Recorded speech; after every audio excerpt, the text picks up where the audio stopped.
Hello everyone, welcome back to my channel, that is Chia Shanky Medical Education, and today's topic is about polycythemia. But before starting this video, I am requesting from all of you that please do subscribe my channel जिसका नाम है Zia Shanky medical education and share this video. चलिए आइए video को शुरू करते हैं। So guys, as you all know that कि जो आज का हमारा टॉपिक है उसका नाम पॉलीसाइथीमिया है।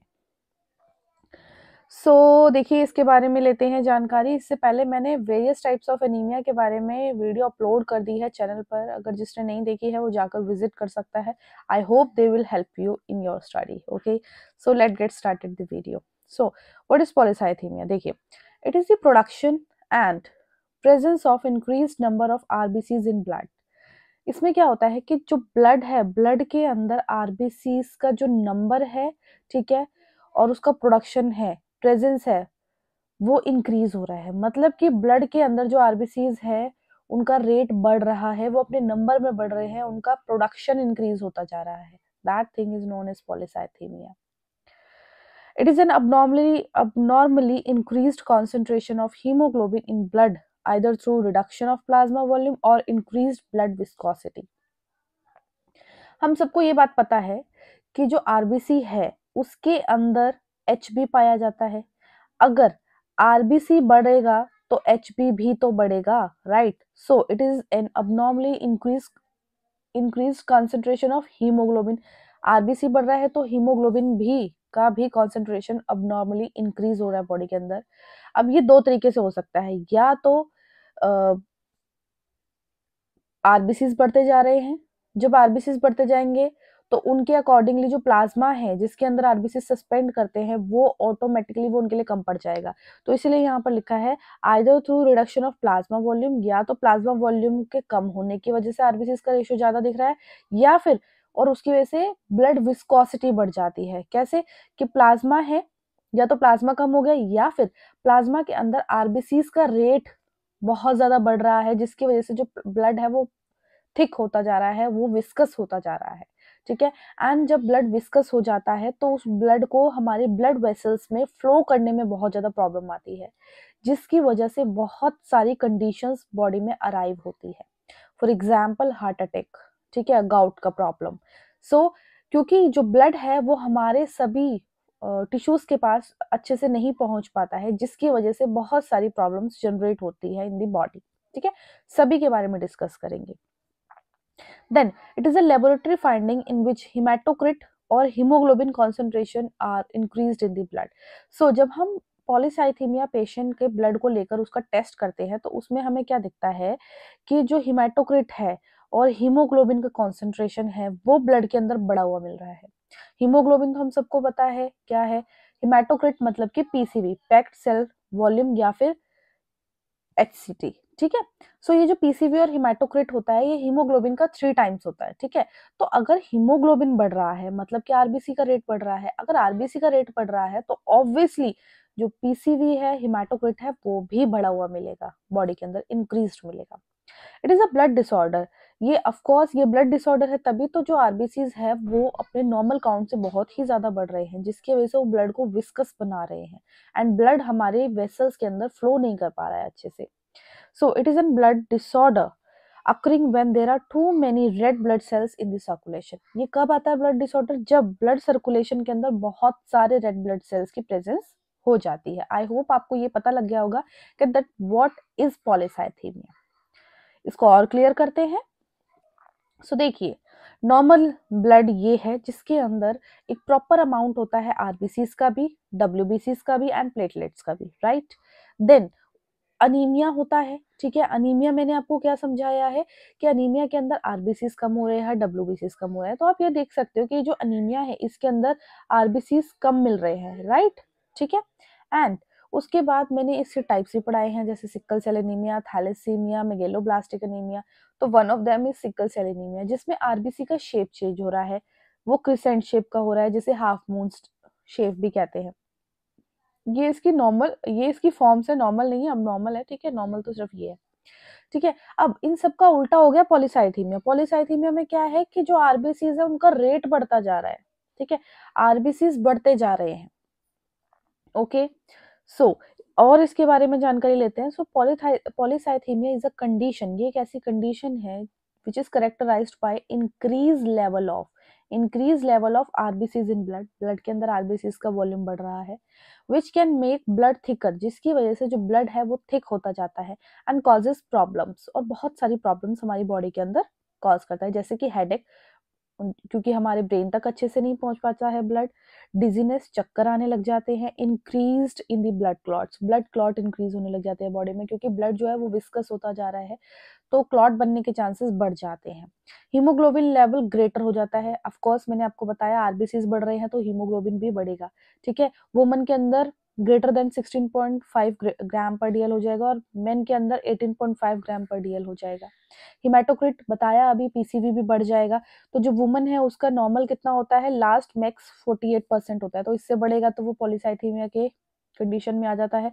मैक्स मेन में 52% होता है, उससे बढ़ेगा तो पॉलीसाइथीमिया का कंडीशन आएगा। आरबीसी काउंट ग्रेटर देन, जो आरबीसी का काउंट है वो बढ़ जाएगा 6.5 मिलियन पर क्यूबिक एमएम से, ठीक है, उससे ज्यादा बढ़ जाएगा आरबीसी का काउंट, ऑफ कोर्स क्योंकि आरबीसी ही इसमें ज्यादा बढ़ रहे हैं तो उनका काउंट बढ़ेगा ही बढ़ेगा। It can be classified into primary secondary forms based on it's causes, जो थैलेसीमिया है उसको प्राइमरी और सेकेंडरी फॉर्म में बांटा गया है, इसके और भी फॉर्म्स है जैसे रिलेटिव, ठीक है, उन सब के बारे में मैं अभी आपको अच्छे से बताऊंगी। सो देखिए, अब मैं आपको समझाती हूँ कि ब्लड विस्कस कैसे हो रहा है। आई होप वैसे आपको समझ आ गया होगा, लेकिन एक बार दोबारा से देख लेते हैं कि ब्लड क्यों विस्कस हो रहा है। नॉर्मली हम देखते हैं कि जो हमारा ब्लड है, मैंने फॉर एग्जांपल ब्लड कलेक्ट किया, ब्लड को सेंट्रीफ्यूज किया, सेंट्रीफ्यूज करने के बाद मैं देखती हूँ कि मेरे पास यहाँ पर जो आरबीसीज है वो सेटल डाउन हो गए, जिसको हम बोलते हैं हिमेटोक्रिट, पीसीवी, ठीक है, पैक्ड सेल वॉल्यूम। देन उसके बाद बीच में एक लेयर आती है जिसको बफी कोट कहते हैं, जिसके अंदर व्हाइट ब्लड सेल और प्लेटलेट्स होते हैं। ऊपर आता है प्लाज्मा।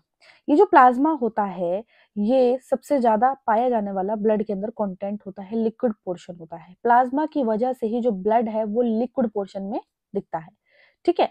सो जब आरबीसीज बढ़ते हैं, ठीक है, आरबीसीज अगर फॉर एग्जांपल अगर आरबीसीज घट रहे हैं तो देखिए प्लाज्मा बढ़ रहा है, ऑटोमेटिकली प्लाज्मा का पोर्शन ज्यादा दिखेगा और आरबीसीज कम दिखेंगे, ठीक है, इसको हम बोलते हैं अनीमिया। तो इसमें क्या है, जो हिमेटोक्रेटा पीसीवी वो डिप्रेस दिखेगा, कम दिखेगा। अब पॉलीसाइथीमिया के केस में क्या होगा कि आरबीसीज का रेशो बढ़ रहा है, तो आरबीसीज तो बढ़ गए, ठीक है, लेकिन प्लाज्मा रह गया कम, तो इसमें क्या होगा कि एलिवेटेड हेमाटोक्रिट दिखेगा, पीसीबी का वॉल्यूम ज्यादा दिखेगा।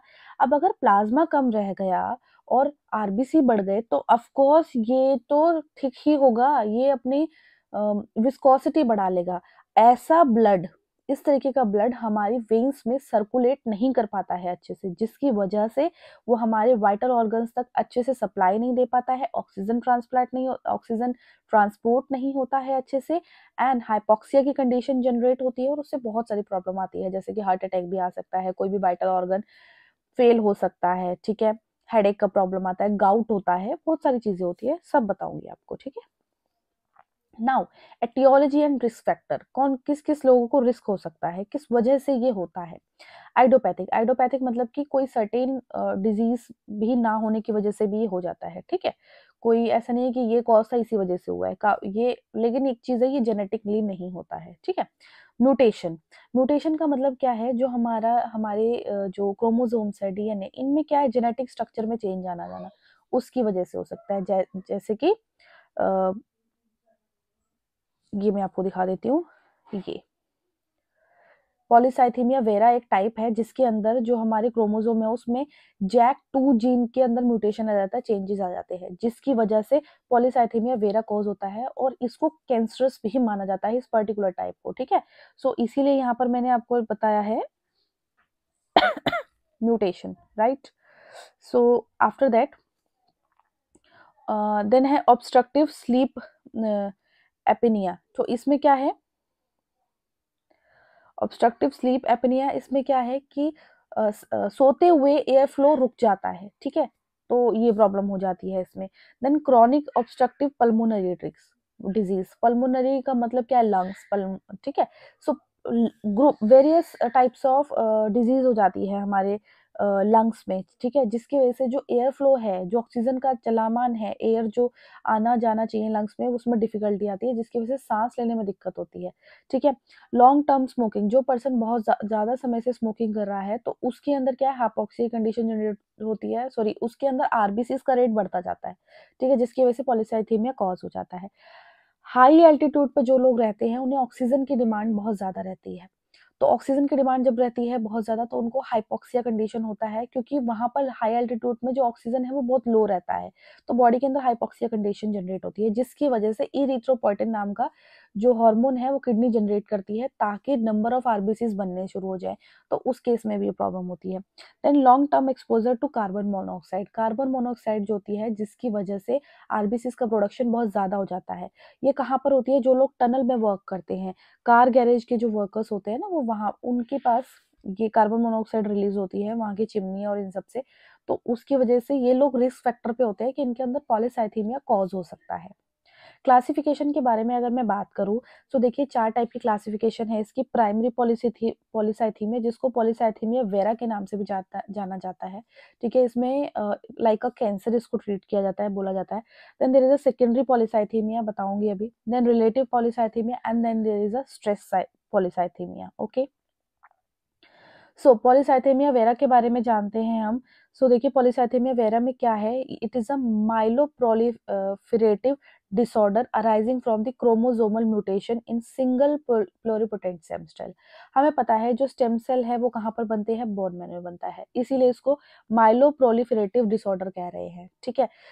इसमें क्या होता है, जो डीएनए होता है, हमारे जो क्रोमोसोम्स होते हैं, ठीक है, ये जो जेनेटिक मटेरियल है, इसके जो क्रोमोसोम, ये जो हमारा क्रोमोसोम है, इसके अंदर क्या है ना, एक हमारा जीन होता है जिसको जैक 2 जीन कहते हैं, जिसके अंदर म्यूटेशन आता है, बदलाव आ जाता है, ठीक है, जिसकी वजह से पॉलीसाइथेमिया वेरा कॉज होता है। Hence the cells involve are not only RBCs. Polycythaemia vera में जो नंबर ऑफ सेल्स बढ़ रहे हैं वो सिर्फ आरबीसीज नहीं होते हैं, इसमें ग्रैनुलोसाइट और प्लेटलेट्स भी बढ़ जाते हैं काफी बार, इसीलिए इसको कैंसरस कंडीशन तक माना जाता है। It leads to increase production of each blood cells, इसकी वजह से क्योंकि इसके जेनेटिक कोड में डिफेक्ट आ रहा है, जैक 2 में जीन में प्रॉब्लम आ रही है, तो जो ब्लड सेल्स है उनका प्रोडक्शन इंक्रीज हो जाता है, ठीक है, which is exhibited in the peripheral blood samples, ठीक है, जो कि पेरिफेरल ब्लड सैंपल में देखा जा सकता है। Since the bone marrow is hyper cellular, bone marrow जो होती है वो हाइपर सेलुलर होती है, नंबर ऑफ सेल्स को प्रोड्यूस करती है, excessive blood cells are found. तो इस केस में क्या होता है, पॉलीसाइथेमिया की जो बोन मैरो है उसमें बहुत नंबर ऑफ सेल्स देखे जाते हैं, क्योंकि इसमें आरबीसी भी बढ़ रहा है, डब्ल्यूबीसी भी बढ़ रहा है, प्लेटलेट भी बढ़ रहा है, ठीक है, because of JAK 2 gene mutation. Polycythaemia vera is a type of blood cancer, इसको ब्लड कैंसर का टाइप माना गया है, ठीक है, जिसको हम बोलते हैं माइलोप्रोलिफरेटिव नियोप्लाज्म, ठीक है, ब्लड कैंसर माना जाता है, which causes the bone marrow to produce too many RBCs, जिसकी वजह से जो बोन मैरो है बहुत ज्यादा आरबीसीज को प्रोड्यूस करता है, बट समटाइम्स ऑल्सो डब्ल्यूबीसीज एंड प्लेटलेट्स, साथ में डब्ल्यूबीसीज और प्लेटलेट्स को भी बढ़ाता है ये। Most cases of polycythemia vera are associated with mutation is JAK2 gene mutation। इसमें क्या होता है, वही JAK2 जीन का म्यूटेशन होता है, leads to uncontrolled cell growth, जिसकी वजह से बोन मैरो जो है वो अनकंट्रोल, बिना किसी कंट्रोल के प्रोडक्शन करती ही जाती है हमारे ब्लड सेल्स का, ठीक है, जिसकी वजह से पॉलीसाइथेमिया वेरा कॉज होता है, काफी बार इसके लिए कीमोथेरेपी भी देनी पड़ जाती है, ठीक है।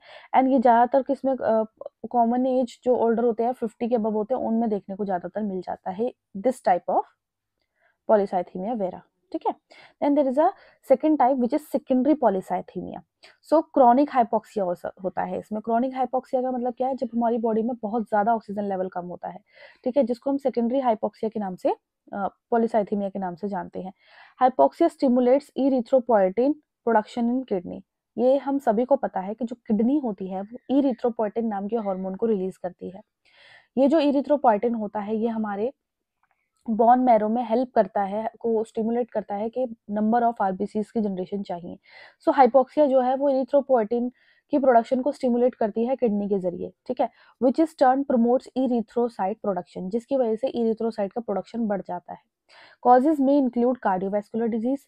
अब क्योंकि अगर इरिथ्रोसाइट प्रोडक्शन बहुत ज्यादा बढ़ते जा रहे हैं, ठीक है, तो क्लॉट होने के चांसेस हो सकते हैं, जिसकी वजह से ये हो सकता है कि जो हमारा हार्ट है उसके ऊपर लोड बहुत ज़्यादा आ रहा है या फिर कोई क्लॉट हो गया है, तो जिसकी वजह से कार्डियोवैस्कुलर डिजीज हो सकता है।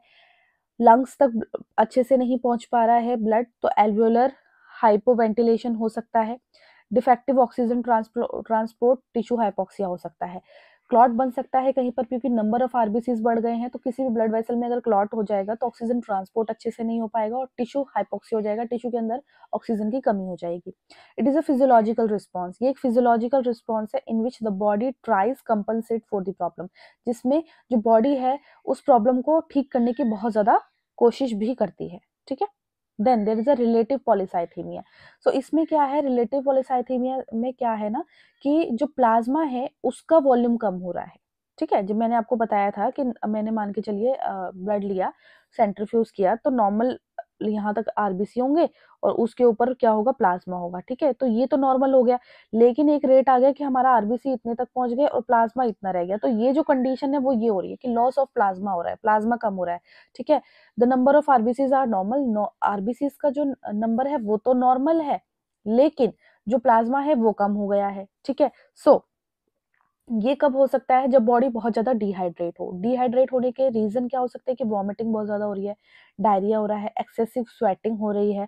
ठीक है, या फिर डायरेटिक्स का यूज किया गया है जिसकी वजह से यूरिनेशन बढ़ जाता है। स्ट्रेस की वजह से भी होता है जिसमें फिजिकल और फिजियोलॉजिकल फंक्शंस काम करते हैं। ओबेसिटी की वजह से हो सकता है, हाइपरटेंशन की वजह से भी ऐसा हो जाता है कि बॉडी डिहाइड्रेट हो जाती है।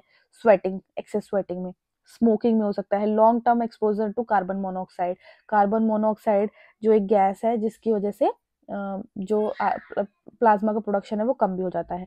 सो ये रिस्क फैक्टर है जिसके अंदर रिलेटिव पॉलीसाइथीमिया हो सकता है।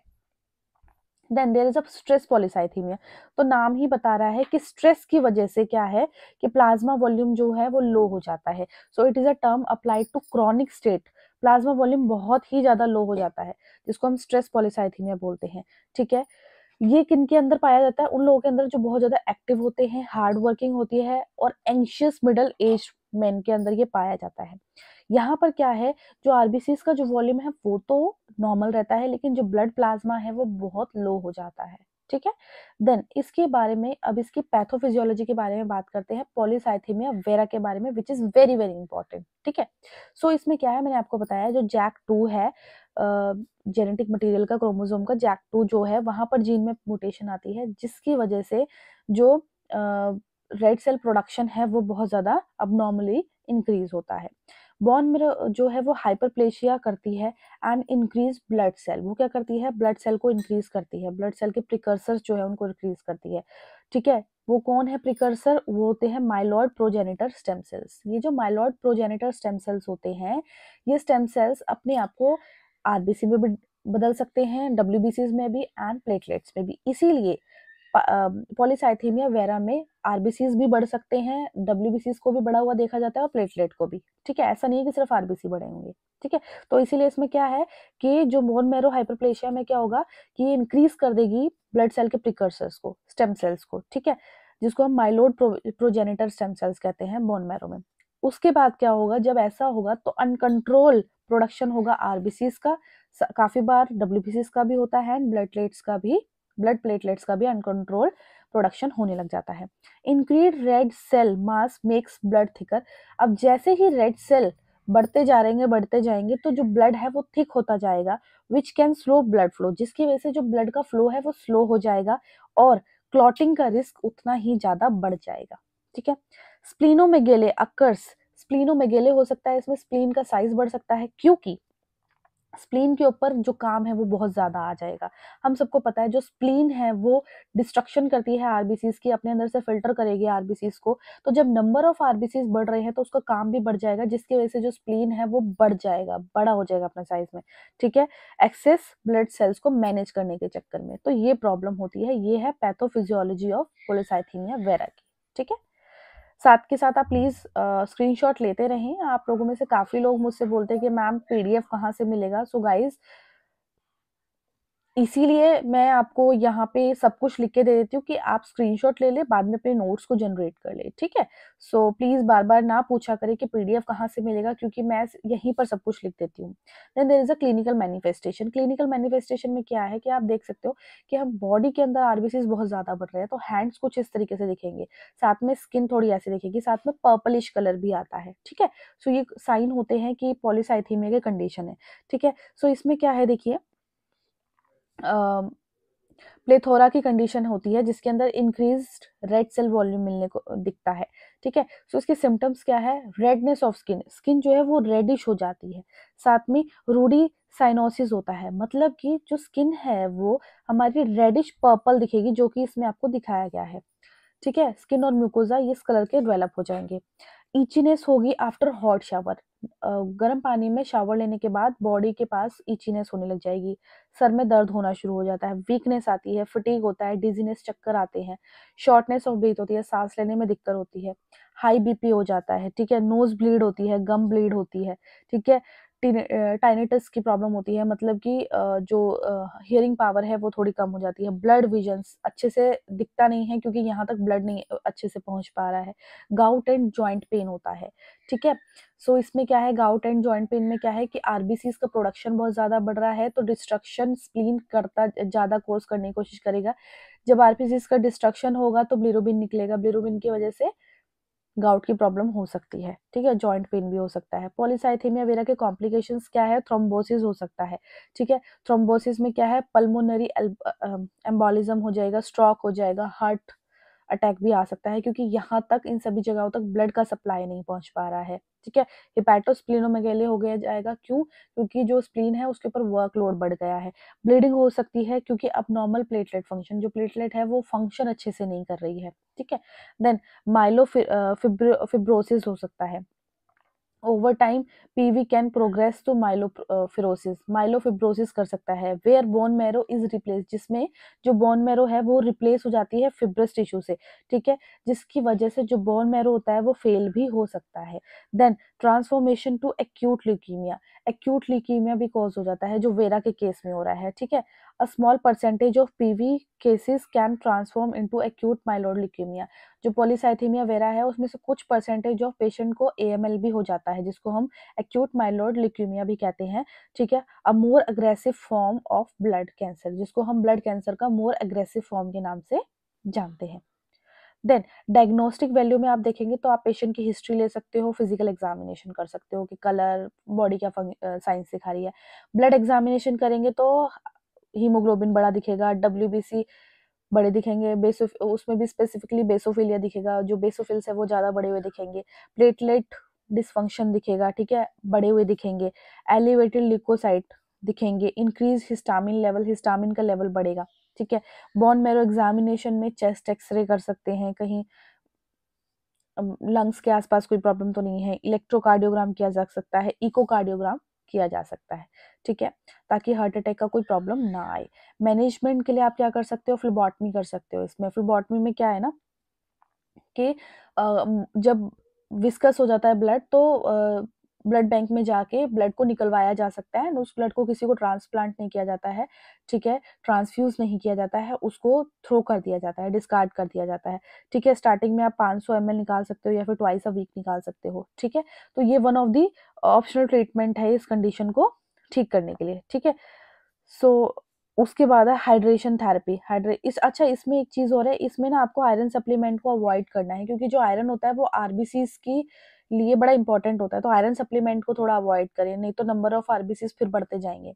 हाइड्रेशन थेरेपी इसमें दी जा सकती है ताकि ब्लड की जो विस्कोसिटी है उसको रिड्यूस किया जा सके, मेंटेन किया जा सके। देन माइलो सुप्रेसिव एजेंट्स होते हैं, तो जो स्टेम सेल्स माइलोप्रोएक्टिव स्टेम सेल्स थे उनको थोड़ा कम किया जा सके, उसके लिए क्या है, जैसे कि बुजुल्फेन है, हाइड्रोक्सिया है, इनको मेडिसिन को दिया जा सकता है जो कि बोन मैरो की एक्टिविटी को रोकते हैं, इनहिबिट करते हैं।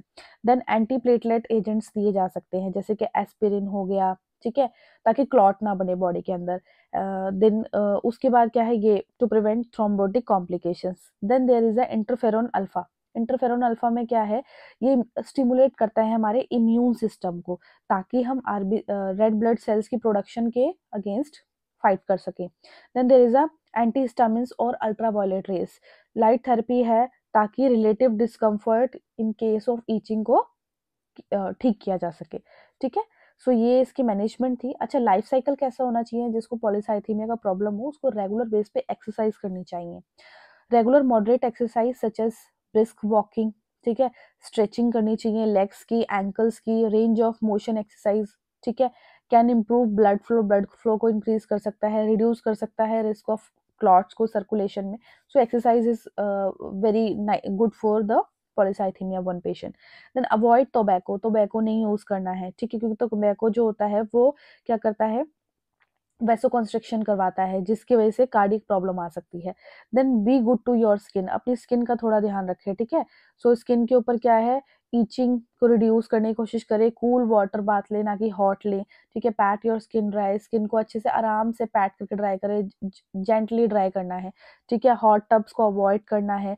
देन हॉट शावर्स नहीं लेने हैं। ट्राई नॉट टू स्क्रैच नहीं करना है स्किन के ऊपर ताकि स्किन डैमेज ना हो, क्योंकि ब्लीडिंग हो सकती है। Then there is avoid extreme temperature पर जाने से बचे, ठीक है। Poor blood flow can increase the risk of many complications, अगर ब्लड फ्लो पुअर होगा तो कॉम्प्लिकेशंस आ सकते हैं। In cold weather always wear warm clothing, अगर ठंडे इलाके में जा रहे हो तो गर्म कपड़े पहनो अच्छे से, पर्टिकुलरली और हैंड एंड फीट, हाथ और पैर पे तो पर्टिकुलरली पहनना ही है। क्यों पहनना है?